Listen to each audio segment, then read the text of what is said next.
ሰላም ቤተሰብ እንዴት ናችሁ? ደህና ናችሁ ወይ? እኔ ያለው እግዚአብሔር ይመስገን። በያላችሁበት ዓለም ዳርቻ ሰላማችሁ ይብዛልኝ። ዛሬ ደግሞ እንግዲህ በአብርሽና በሩታ ጉዳይ ነው የመጣሁትና እስኪ ይህን ቻናል ሁላችሁም ሰብስክራይብ አድርጉ። እንግዲህ አብርሽና ሩታን ከሚወድ ከሚያደንቅ ከሚከተል ከመጀመሪያዎቹ ተከታዮችና አድናቂዎች አንዷ እኔ ነኝ ማለት በጣም ረጅም ጊዜ እንግዲህ አብረን እየተጓዝን ነውና ነገር ግን እውነት ለመናገር እንደው እውነቷን ለመናገር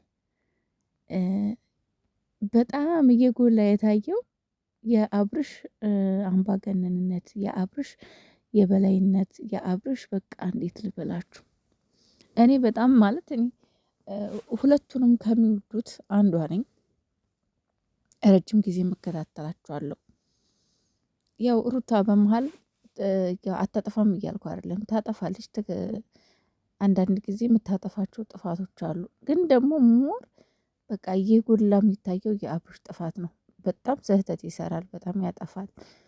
በተለይ ደግሞ ማለት በሩታ ላይ ሌላ በጣም ጥፋተኛ አብርሽ በነገራችን ላይ በጣም የዋህ፣ በየዋህነቱ ደግሞ በጣም የሚጎዳ በጣም ብዙ ሰዎች የዋህነቱን እና መልካምነቱን ከልክ ያለፈ መልካምነቱን ተጠቅመው የሚጎዱት ሰው ነው አብርሽ ማለት ነው። እና ግን ደግሞ የሆነ ሰዓት ላይ ሩታ ባረገዘችበት ሰዓት ላይ የነበረው ያደረገው የሰራው ስህተት ያጠፋው ጥፋት አብርሽን እጅግ በጣም ትልቅ ጥፋተኛ አድርጎታል። በጣም ማለት ነው። ሩታ በዛን ሰዓት ምንም አይነት ጥፋት እንኳን ብታጠፋ አብርሽ ሩታን ትታ ሄርሜላ ጋር መሄድ አልነበረብህ። እሱ ያለፈ ነገር ነው። አሁንም አለች ሩታ ማናት ሄርሜላ ትለማመጣሃለች፣ ታለቅስልሃለች፣ እግር ስር እየወደቀች ትለምናሃለች። ሲጀመር የሰው ባል ማፍቀር ያው መጨረሻው ልመናና ለቅሶ ነው። ሌላ ምንም መጨረሻ የለውም። እና እሱ እንግዲህ ወዳና ፈቅዳ ስለገባችበት አንዳንዴ ያው ሴት አይደለች ስታለቅስ ብታሳዝነኝም ግን ደግሞ ያን ያህል እንትን የለኝም። ግን አሁን ላይ ለሩታ እያሳየኸው ያለው ነገር አብርሽ አሁን ትላንትና ማታ ላይ ማለት ነው እንግዲህ ገኒ መታ ሩታን ወደ ቤተሰብ ጋር ይዛት ልትሄድ አብርሽንም አማክራ እያወሩ ነበረ፣ መታ በካሜራ ማለት ነው። እና እንግዲህ ምን እያለን ያለው አብርሽ ልዑሌ ከኔ መራቅ የለበትም። ያው እንደሚናገረውና እንደሚያወራው ከሆነ ሩታን አይፈልግም፣ ነገር ግን ልጁን ይፈልጋል፣ ልጁን ማግኘት ይፈልጋል በቅርቡ ምናምን ነገር።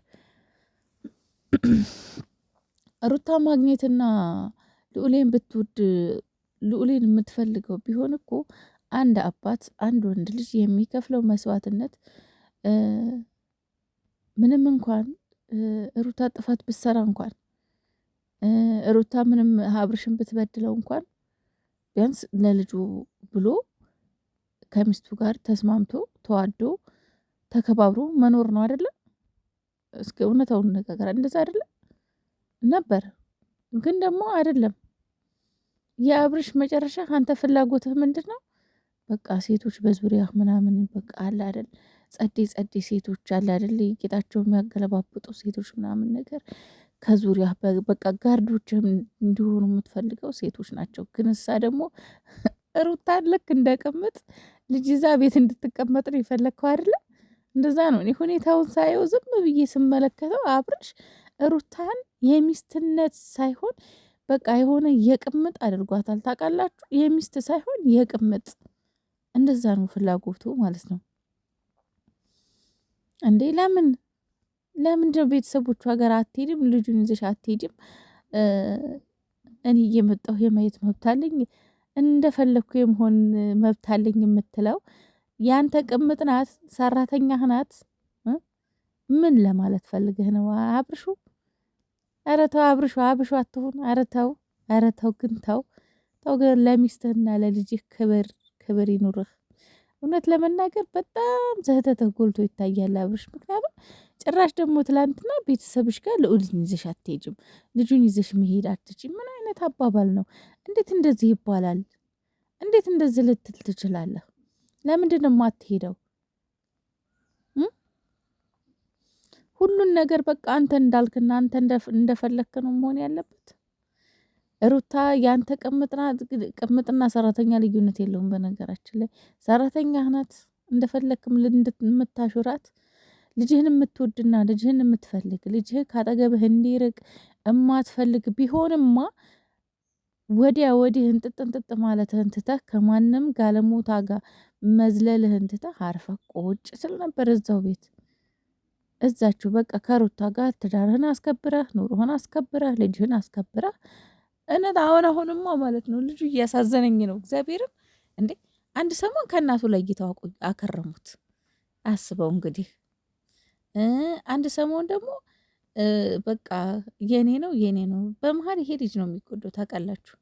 በመሀል ይሄ ልጅ ነው እየተንገላታና እየተሰቃየ ያለው። ስለዚህ ሩታን የምትፈልጋት ከሆነ ሄርሜላን እርግፍ አርገህ ትተህ ለምን ከሩታ ጋር አትቀጠልም? ከሚስትህ ጋር እንዴ ስማ አብርሽ፣ ሩታ እኮ ለአንተ እኮ ማለት ነው ብዙ ነገርህን። ለነገሩ አሁን አዳዲስ የመጣችሁ አድናቂዎች፣ ደጋፊዎችም ታበይዎች አላችሁ።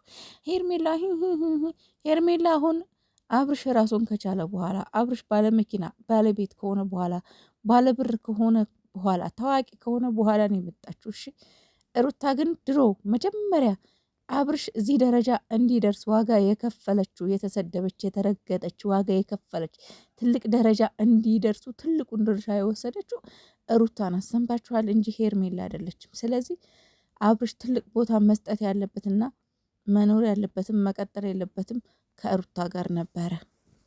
ግን አልተሳካም አይደለ? ኦኬ እሺ፣ ሌላ ሴት ወድሃል። ሄርሜላ ጋር ነው መኖር የምትፈልገው አይደለ? ሄርሜላ ነው የምትፈልገው። በቃ ነካው ወደ ሄርሜላ ሩታን ተዋትና ማለት ነው እንዴ ልጅህን እንኳን አይደለም ቤተሰቧ ጋር ለምን የፈለገችበት ቦታ ይዛ አትሄድም? ልጅህን የምትፈልግ ከሆነ የትም ቦታ ሄደህ ማየት ትችላለህ። እውነት ከፈለግከው ማለት ነው።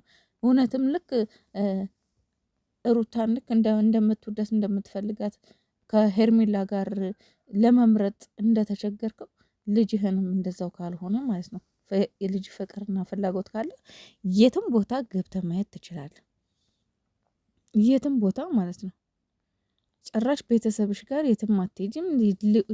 አንቺ የፈለግሽበት ድረሽ ልዑልን እኮ ዋጋ የከፈለችበት እሷ ናት። ልዑልን አርግዛ እኮ እሷ ስታለቅስ ደም ስትተፋ መከራዋን ስታይ እኮ አንተ አንድ ቀን እንኳን ኧረ እንዲህ ነው ኧረ ምንም ብትሆን እኮ ሚስቴ ናት፣ ምንም ብትሆን እኮ ነፍስ ጥሮት ምንም ብኮ ቢያንስ እንኳን ጥፋቷን ሸፍነህ የሩታን ጥፋት ሸፍነህ ዝም ብለህ አንድ ቀን እንኳን ችግሯን ጥፋቷን ስህተቷን ሸፋፍነህ እንዲች ልጅ እኮ እርጉዝ ናት፣ ልጅ እኮ የልጄ እናት ናት ነገ፣ ስለዚህ ሁሉም ነገር ነገ ይደርሳል፣ ዛሬ ዝም ብዬ ልታገስና ልለፋት ብለህ እኮ አስበሃል? አላሰብክም። ስለዚህ አብርሽ አሁንም ቢሆን ሩታን መከልከል ወደ ቤተሰብ አትሄጂ ምናምን የማለት መብት የለህም። እውነት ሩታ በጣም ጎበዝና ታጋሽ ሴት ናት። በእውነት ማንኛውም ሴት እንደዚህ አትታገስም። ማንኛውም ሴት